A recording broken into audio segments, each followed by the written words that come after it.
تلوار کا استعمال اخلاق ہے، اخلاق میں شامل ہے۔ اخلاق کا مطلب صرف یہ نہیں ہے کہ ہر جگہ پر ایک جیسا آدمی کا مزاج اور رویہ ہو، بلکہ کسی جگہ پر غصہ کرنا، سختی کرنا، کسی جگہ پر ہاتھ اٹھانا، کسی جگہ پر تلوار اٹھانا، یہ اخلاق کا حصہ ہے۔ حسن خلق کا مطلب کیا ہے؟ اچھے اخلاق کا مطلب کیا ہے؟ اچھی عادات۔ اچھی عادات کس کو کہیں گے؟ اچھائی اور برائی کا تعلق کس چیز سے ہے؟ اسلام سے، اللہ کی ذات سے۔ جس چیز کو اللہ نے، دین نے اچھا کہا وہ اچھی ہے، جس کو دین نے برا کہا وہ بری ہے۔ ہمارے بھائی جو ملحد لوگوں سے بات چیت کرتے ہیں نا، اور ان میں لاجیکل ایویڈنسز ان کو دیتے ہیں، ان میں سے ایک ایویڈنس ان کا یہ بھی ہے، اگر کوئی بہت اچھے طریقے سے اس کو لے کر چلے تو وہ کہتے ہیں کہ اگر اللہ کی ذات کو نہیں مانو گے تو اس زمین پر برائی کا کوئی تصور ہی باقی نہیں رہے گا، خیر اور شر کا تصور ہی باقی نہیں رہے گا۔ ایک جگہ پر ایک چیز خیر ہے، دوسری جگہ پر وہ شر ہے۔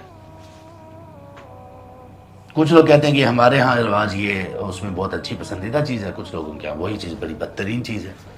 کسی کے ہاں ایک فعل ہے اس کو زنا کہا جاتا ہے، دوسروں کا یہی فعل ہے اس کو فرینڈشپ کہا جاتا ہے۔ کون برا کون اچھا؟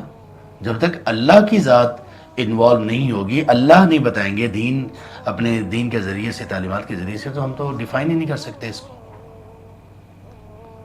ہم تو اس کو ڈیفائن ہی نہیں کر سکتے۔ تو ہر اچھی چیز، جو جس چیز کا موقع ہے اس چیز پر اس کو ادا کرنا، یہ اچھا اخلاق ہے۔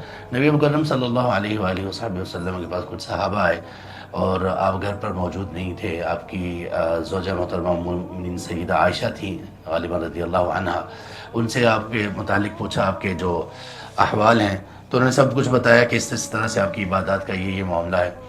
تو وہ بہت ہی زیادہ انہوں نے اپنی عبادات کو سمجھا کہ ہم تو کچھ بھی نہیں کر رہے ہیں، اللہ کے رسول صلی اللہ علیہ وآلہ وسلم ہیں، آپ کے گناہ آپ کے اللہ تبارک تعالیٰ نے کوئی لغزشیں ساری اگلی پچھلی سب اللہ تعالیٰ نے آپ کو بخش دی ہیں، اس کے باوجود آپ اتنی عبادت کرتے ہیں۔